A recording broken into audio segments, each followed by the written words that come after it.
Un juge raciste condamne à mort un garçon noir innocent. Ce qui se passera ensuite vous choquera. L'air vicié de la salle d'audience était empreint d'une odeur d'hostilité, masqué par l'épais parfum du bois ciré et des documents défraîchis. C'était le jour tant redouté. Une tempête grondait dans la salle faiblement éclairée, son poids oppressant s'abattant sur les épaules de tous les présents. Les journalistes encombrèrent les bancs tels des loups affamés, leurs yeux brillants d'un intérêt prédateur, tandis que leurs plumes planaient, prêtes à capturer le moindre détail sordide pour le public. La nouvelle s'était rapidement répandue. Une affaire explosive, noyée dans la controverse, dont les rumeurs circulaient dans les rues comme dans les salles de réunion. Le meurtrier présumé était un enfant, un garçon noir pris dans les méandres d'un système judiciaire entaché de préjugés et de corruption. Le public avait soif d'histoire, pas de vérité, et les journalistes alignés le long des murs étaient bien trop disposés à alimenter cette frénésie. Les spectateurs remplissaient les rangées de bancs en bois grinçant, leur murmure n'étant qu'un murmure d'anticipation. Ils observaient avec une impatience qui confinait à la cruauté, les yeux rivés sur la table de l'accusé où Elijah Carter était assis, voûté, le corps englué par les lourdes chaînes qui lui enserrèrent les poignets. Il avait à peine 16 ans. Son visage affichait encore la douceur de la jeunesse, désormais gâché par la terreur et l'épuisement. Son regard restait baissé, refusant de croiser le regard accusateur qui l'entourait, des yeux qui ne voyaient que ce qu'ils voulaient voir. Un criminel, un délinquant, un garçon coupable, issu du mauvais quartier.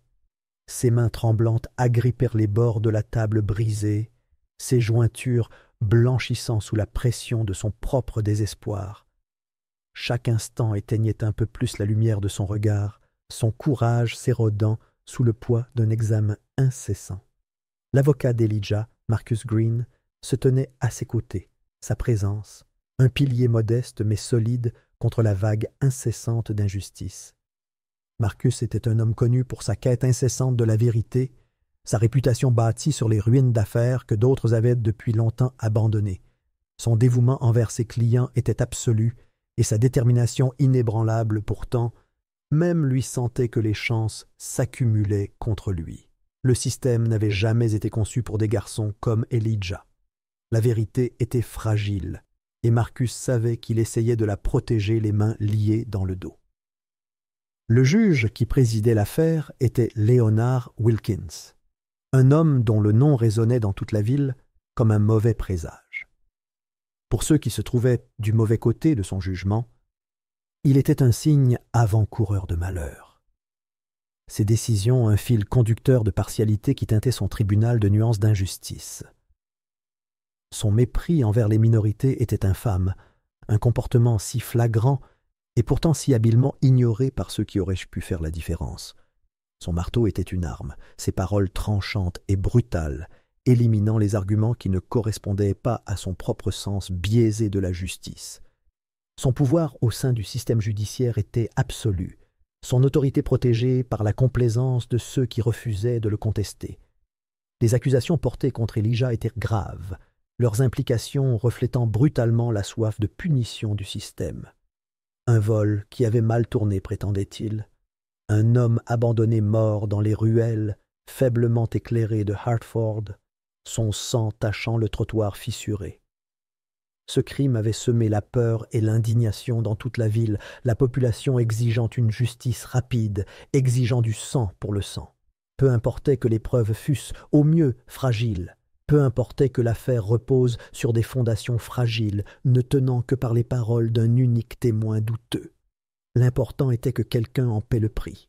Et Elijah, avec sa peau sombre et son milieu défavorisé, était la cible la plus facile. L'accusation, menée par Charles Reddington, offrait un spectacle de costumes impeccables et de paroles encore plus acerbes. Son attitude était impeccable, chacun de ses gestes étant calculé pour inspirer confiance à son auditoire. Mais sous cette apparence lisse se cachait une ambition impitoyable, une soif de victoire qui éclipsait le concept même d'équité. Ses arguments étaient ciselés comme des armes, chaque déclaration étant prononcée avec une force destinée à laisser des traces. Il dépeignait Elijah comme un délinquant violent, un garçon enclin aux ennuis, quelqu'un destiné à franchir les limites. Son casier judiciaire était vierge, certes, mais Reddington a tissé le récit d'un jeune homme en difficulté avec une telle précision que les exclamations de surprise du public ont résonné comme des applaudissements. La prétendue preuve contre Elijah n'était rien d'autre que le spectre d'une empreinte digitale tachée sur une poubelle voisine de la scène de crime. Un témoin, un homme dont la fiabilité était déjà remise en question, a juré avoir vu Elijah s'enfuir des lieux. Son témoignage a été livré avec une certitude fragile, mais cela a suffi. Assez pour ceux qui cherchaient un coupable, assez pour ceux qui cherchaient une solution facile à une tragédie complexe. Mais la vérité, la vraie vérité, était bien différente. Le soir du meurtre, Elijah était chez lui, entouré de sa famille. Il fêtait l'anniversaire de sa mère, le modeste appartement rempli de rires et de chaleur. Ses voisins s'étaient rassemblés, chantant et acclamant, offrant volontiers leurs témoignages à qui voulait bien les écouter. Pourtant, leurs paroles, leurs vérités avaient été ignorées. Le système avait tourné le dos à leurs voix, les considérant comme sans importance, indignes de considération. Marcus s'accrochait à l'espoir, sa détermination inébranlable, même alors que les murs continuèrent de se refermer sur lui. Il avait scruté chaque détail, examiné chaque preuve avec une précision née du désespoir. Il connaissait la vérité, l'apercevait avec une clarté qui le brûlait. Mais chaque tentative de présenter cette vérité était accueillie avec dérision, et le juge Wilkins balayait les rejets d'un revers de main avec un air de supériorité qui faisait bouillir Marcus. Les jours se fondaient dans les nuits, tandis que Marcus préparait sa défense, sacrifiant son sommeil à l'érudition incessante des dossiers. Ses appels à l'équité furent réduits au silence sous le poids d'un système conçu pour écraser les plus faibles. Puis, d'un simple geste de la main, Wilkins reporta l'affaire de 2 semaines, sa justification étant une excuse creuse de nouvelles preuves à réexaminer. Ce retard n'était rien d'autre qu'un clou de plus dans le cercueil, une nouvelle façon de prolonger l'inévitable. Marcus regarda Elijah être emmené, sa petite silhouette engloutie par les gardes qui l'escortaient hors de la pièce. Le regard du garçon était vide, son esprit épuisé par la cruauté implacable d'un système qui avait déjà pris sa décision. Et tandis que la salle d'audience se vidait, tandis que les journalistes envahissèrent les rues pour diffuser leur version déformée des événements, Marcus resta cloué sur place, les poings serrés et sa détermination renforcée. La bataille était loin d'être gagnée, et Marcus Green n'était pas homme à abandonner facilement. 2 semaines passèrent dans un silence étouffant qui enserrait l'esprit de Marcus comme un étau, chaque jour plus lourd que le précédent. Les rues crasseuses de la ville résonnaient de cette compréhension tacite que la justice n'était rien d'autre qu'une monnaie d'échange. Chacune de ces tentatives de soumettre à nouveau des preuves se heurtait à des obstacles bureaucratiques. Les documents lui étaient retournés avec des erreurs absurdes, et des tampons officiels de rejet les qualifiaient de non pertinents ou irrecevables. C'était comme si le système tout entier avait conspiré pour effacer la vérité, l'enfouir sous des couches de corruption et d'indifférence. La frustration de Marcus couvait sous son calme apparent, chacune de ses pensées n'étant qu'une spirale de questions menant à des impasses. Lorsqu'il contactait des témoins clés, leur téléphone sonnait sans réponse. Leur maison était plongée dans le noir et déserte comme si elle n'avait jamais existé. La peur les avait réduits au silence, poussés à se cacher par quelque chose de plus terrifiant que le crime contre lequel ils étaient venus témoigner.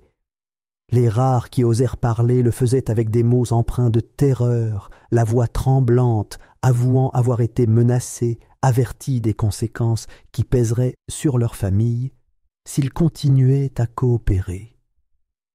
D'autres avaient complètement disparu, leur existence réduite à des souvenirs flous et à des appels sans réponse.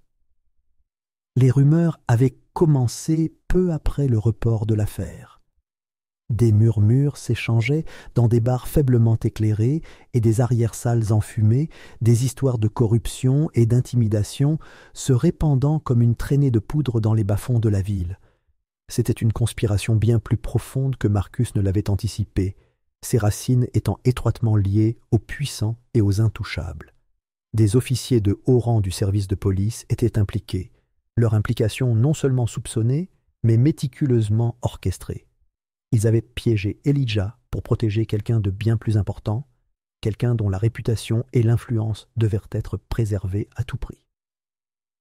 Marcus se retrouva piégé dans un labyrinthe de tromperies, chaque tournant révélant une nouvelle couche de corruption qui menaçait de le submerger. Ses nuits étaient rongées par la recherche, ses yeux injectés de sang et ses mains tremblantes à cause de l'excès de café et du manque de sommeil. Des pages et des pages de documents s'étalaient sur son bureau encombré, leur poids pesant sur lui comme une force physique. Des dossiers autrefois scellés, des rapports de police modifiés pour correspondre à un récit particulier, des déclarations réécrites pour impliquer Elijah malgré l'absence de preuves substantielles. La vérité était un fouillis de demi-vérités et de mensonges fabriqués de toutes pièces. Mais Marcus était déterminé. Il passa au peigne fin chaque information qu'il put trouver, sa quête incessante de justice se transformant en obsession. Son téléphone sonnait sans arrêt, les messages de ceux qui voulaient l'aider s'écoulant au compte-gouttes comme des gouttes d'eau en pleine sécheresse. C'étaient des voix venues des marges de la société, des gens qui avaient trop vu et trop souffert aux mains du système même censé les protéger. Marcus découvrit bientôt l'identité du véritable coupable, une révélation si bouleversante qu'elle le laissa sans voix. Le véritable meurtrier n'était pas Elijah, ni même vaguement lié au garçon dont la vie ne tenait plus qu'à un fil. Il s'agissait d'un jeune homme privilégié nommé Victor Colton, fils du sénateur Harold Colton, une figure dont le pouvoir s'étendait bien au-delà du tribunal. Victor se trouvait dans la ruelle cette nuit-là, les mains tachées du sang de la victime. Mais au lieu d'assumer les conséquences de ses actes, il avait pris la fuite, laissant derrière lui chaos et dévastation. Les policiers qui avaient piégé Elijah participaient à une machination élaborée visant à protéger Victor des répercussions de son crime. Ils avaient falsifié des preuves, modifié les déclarations des témoins et contraint ceux qui voulaient nier la vérité. Ils avaient construit un mensonge si insidieux qu'il menaçait désormais d'écraser un garçon innocent. Le dégoût de Marcus grandissait à chaque nouvelle information, sa rage bouillonnant sous la surface. Mais la conspiration ne s'arrêtait pas au commissariat. Le parquet faisait partie du complot, et Charles Reddington, lui-même, était pleinement conscient de la supercherie. Son zèle à poursuivre Elijah n'était pas motivé par une quête de justice, mais par son désir de plaire aux puissants. Sa réputation était sa monnaie d'échange, son ambition le moteur de sa volonté de condamner à mort un garçon pour un crime qu'il n'avait pas commis. La complicité de Reddington était évidente, sa propension à manipuler le système judiciaire témoignant de la corruption qui empoisonnait tous les niveaux de l'autorité. Le jour de l'audience finale se profilait comme un nuage noir à l'horizon, son approche emplissant Marcus d'un mélange d'effroi et d'espoir. Il avait découvert la vérité, reconstitué le puzzle avec une minutie qui ne laissait place à aucun doute. Mais la vérité ne suffisait pas toujours. Elle pouvait être étouffée, déformée et ensevelie sous le poids du pouvoir et de la corruption. Le jour J, la salle d'audience était pleine à craquer, chaque siège occupé par des spectateurs dont les visages exprimaient la curiosité, la colère et le chagrin. La famille d'Elijah était là, les yeux creusés par le chagrin et le désespoir. Marcus voyait l'espoir qui s'accrochait à eux comme un fil effiloché, un espoir qu'il craignait de voir brisé par la procédure à venir. Marcus regarda son client, le garçon si cruellement plongé dans un cauchemar qu'il n'aurait jamais pu imaginer. Le regard d'Elijah était lointain, les épaules voûtées comme s'il se préparait à l'inévitable. Mais il y avait quelque chose dans son regard, une lueur de confiance que Marcus ne pouvait se permettre de trahir. Il avait découvert la vérité. Mais maintenant, Il devait se faire entendre du monde entier. La bataille n'était pas terminée. Elle ne faisait que commencer. Le juge Wilkins entra dans la salle d'audience avec son air de supériorité habituel, ses larges épaules drapées dans l'imposante robe sombre de l'autorité. Ses pas étaient lourds, posés, résonnant dans le silence comme un conte à rebours vers une terrible inéluctabilité. La salle d'audience, autrefois animée de conversations murmurées et du frémissement des corps agités, se tut tandis qu'il montait sur son trône d'acajou poli. Le coup de marteau brisa le silence, son son retentissant proclamant que la procédure n'était plus entre les mains de ceux qui cherchaient la vérité, mais sous l'emprise de la volonté corrompue d'un seul homme. Marcus sentit sa colonne vertébrale se raidir, ses doigts crispés sur les documents qu'il avait passé des semaines à rassembler. Les preuves qui lui avaient coûté d'innombrables nuits blanches et la coopération de témoins courageux mais terrifiés semblaient désormais s'infiltrer dans le journal, leur existence n'étant qu'un fragile espoir retenu en otage par les préjugés qui transparaissaient dans chacun des gestes du juge Wilkins. Le regard de Marcus ne quittait pas le juge, son expression exprimant une détermination acharnée malgré la noirceur de sa situation. Le poids de la vérité pesait sur lui, mais il le nourrissait aussi, ravivant sa détermination comme une allumette allumée contre la tempête. Pour Marcus, le juge Wilkins n'était pas seulement un obstacle, il incarnait tout ce qui dysfonctionnement du système judiciaire. Un homme qui manipulait le pouvoir comme une arme, ses préjugés plus tranchants que n'importe quelle lame. Les rumeurs de corruption et de favoritisme politique l'entouraient comme un brouillard toxique, sa réputation étant entretenue par ceux qui profitaient de sa propension à contourner la loi à leurs propres fins. Et maintenant, il tenait le sort d'Elijah entre ses mains, son jugement obscurci par la haine personnelle plutôt que par la quête de justice. Marcus sentait les regards du public se poser sur lui, emplis d'un mélange d'espoir, de pitié et de mépris. Les journalistes griffonnaient furieusement sur leurs bloc-notes, leurs yeux oscillant entre le juge et l'avocat de la défense, tels des spectateurs d'un spectacle de gladiateurs grotesques. La famille d'Elijah était assise, serrée les unes contre les autres, le chagrin palpable, la respiration courte et irrégulière. Le visage de sa mère était un masque d'angoisse, ses mains si serrées que ses jointures étaient blanches. Le procureur, Charles Reddington, observait la scène avec une expression de triomphe, à peine dissimulée. Il avait bien joué son rôle, tissant un récit de culpabilité si complexe que même le plus objectif des esprits aurait du mal à le démêler. Sa voix était assurée, ses arguments prononcés avec une précision qui trahissait de longues heures passées à perfectionner son art.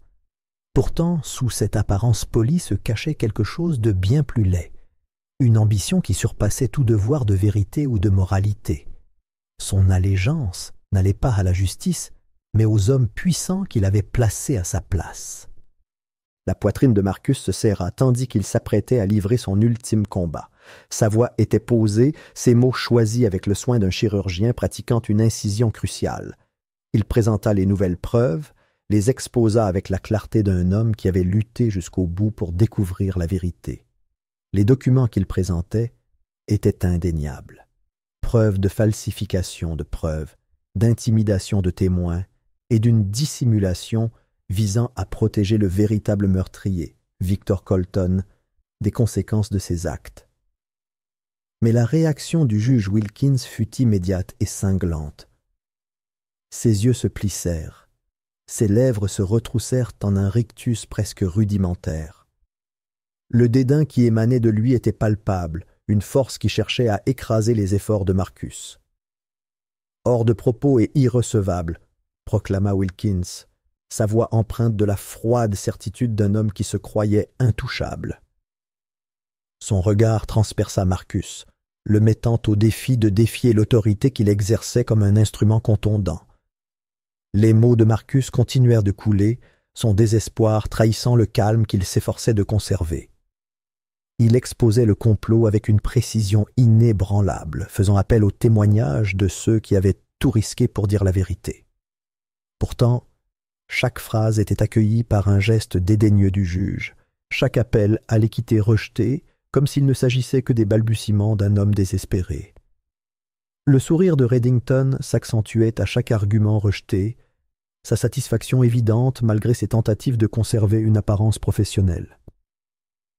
Il avait déjà gagné la bataille avant même qu'elle ne commence, sa confiance renforcée par la conscience que le système avait été manipulé à ses propres fins. L'auditoire se déplaçait avec inquiétude, l'atmosphère devenant de plus en plus tendue, tandis que les paroles de Marcus tombaient sur des oreilles trop obstinées ou trop compromises pour les entendre. La vérité flottait dans l'air tel un fantôme, sa présence indéniable mais impuissante face à la machine de corruption qui continuait de progresser, implacable et impitoyable. Et puis les mots arrivèrent, s'abattant sur eux comme le fer d'un bourreau. Le tribunal déclare l'accusé, Elijah Carter, coupable de meurtre au premier degré, peine, mort. La déclaration fut suivie d'un silence si profond qu'il sembla étouffer toute respiration dans la salle. Puis le chaos éclata. Des halètements d'incrédulité résonnèrent dans la salle, suivis de cris d'indignation et de désespoir. La mère d'Elijah laissa échapper un gémissement qui déchira la cacophonie, sa voix rauque et brisée. Un son d'une angoisse si pure qu'il fit froid dans le dos à ceux qui l'entendirent. Elijah lui-même sembla se rétracter sous le poids du verdict, le regard vitreux, éperdu, comme si les mots eux-mêmes avaient suffi à le dépouiller de son humanité. Ses mains entravées tremblaient, ses épaules s'affaissaient sous la réalité accablante que sa vie avait été écrite d'un trait de plume. Marcus sentit son propre sang-froid se briser, la vérité qu'il avait si désespérément tenté de présenter étant désormais enfouie sous la force implacable de la corruption systémique. Ses poings se serrèrent, ses ongles s'enfonçant dans ses paumes comme si la douleur pouvait le maintenir dans la raison. L'indignation qui brûlait en lui menaçait de le consumer entièrement, son esprit se transformant en un tourbillon de colère et de désespoir. L'expression du juge Wilkins exprimait la satisfaction, son regard balayant la salle d'audience avec une suffisance écœurante. Son autorité avait été affirmée, ses préjugés réaffirmés par le pouvoir qu'il exerçait sans merci. Et Marcus comprit alors que la bataille était loin d'être terminée. Le système avait déclaré Elijah coupable, mais Marcus connaissait la vérité. Et il n'aurait de cesse que le monde ne la connaisse aussi. La corruption était profonde, ses racines profondément ancrées dans les fondements mêmes des institutions de la ville.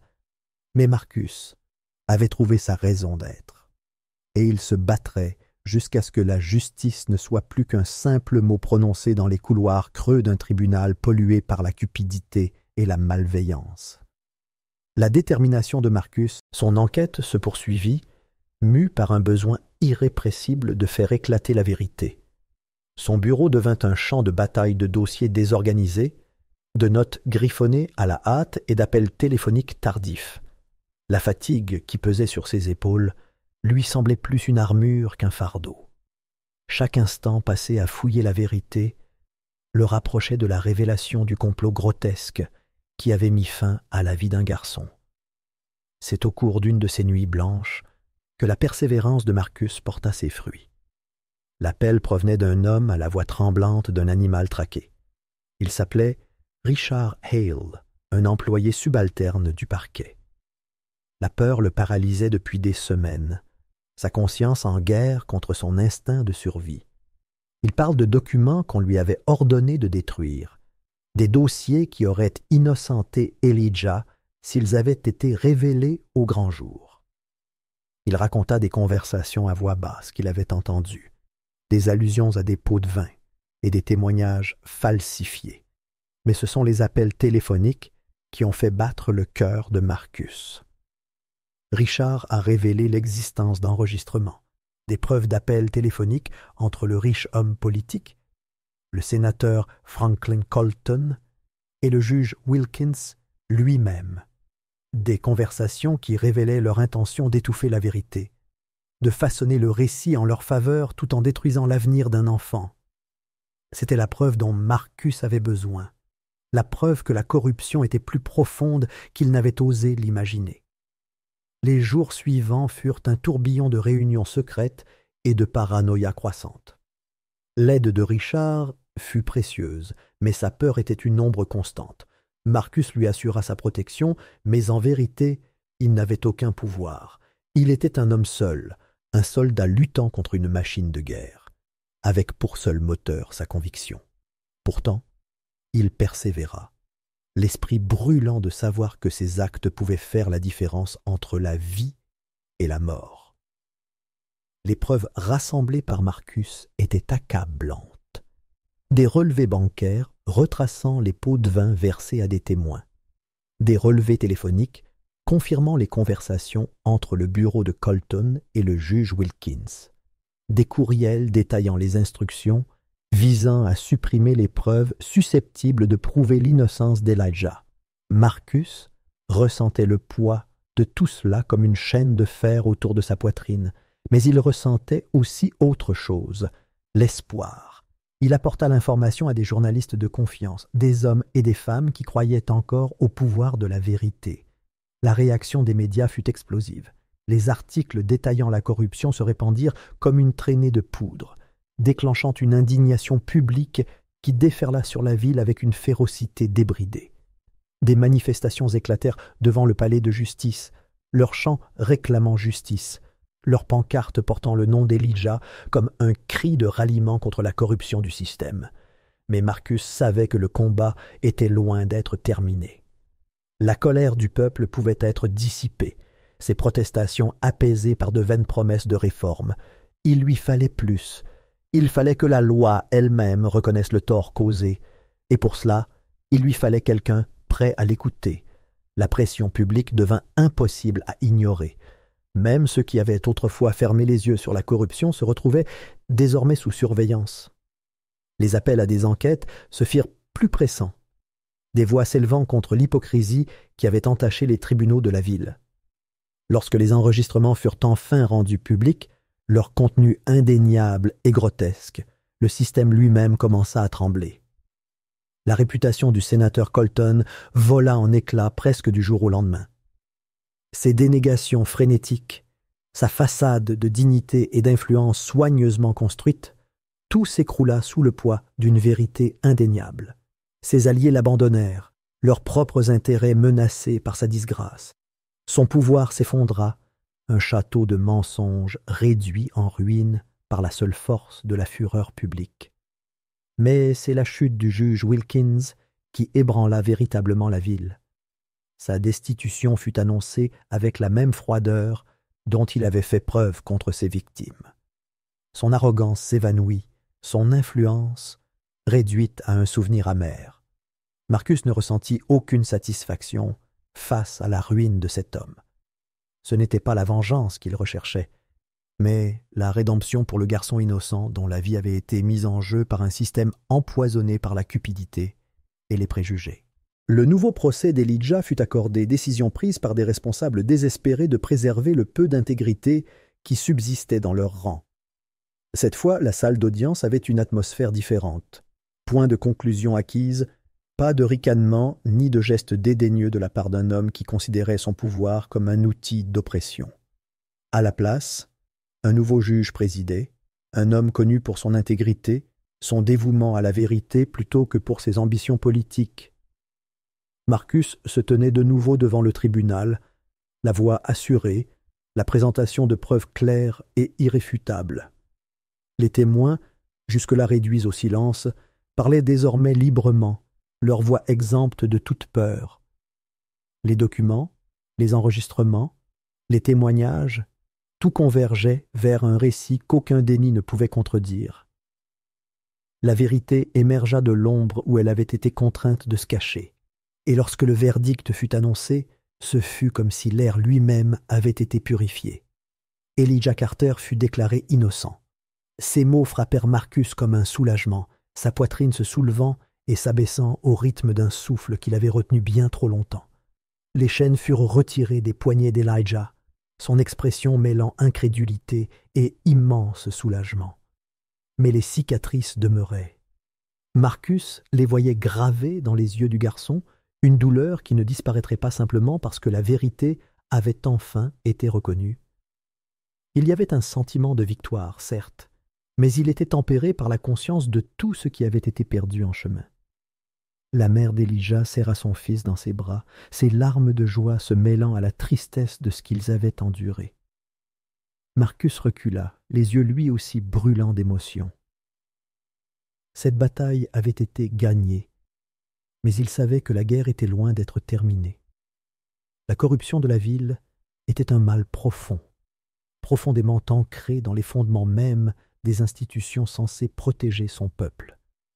Mais Marcus avait prouvé quelque chose, que la vérité pouvait être révélée au grand jour, que même les plus puissants pouvaient être tenus responsables lorsque leurs méfaits étaient exposés au grand jour. Et tandis qu'il sortait du tribunal, sous les acclamations de la foule résonnant autour de lui, il s'autorisa à ressentir une lueur d'espoir, parce qu'un garçon innocent avait été sauvé des griffes d'un système défaillant. Et ce n'était, Marcus le savait, que le début.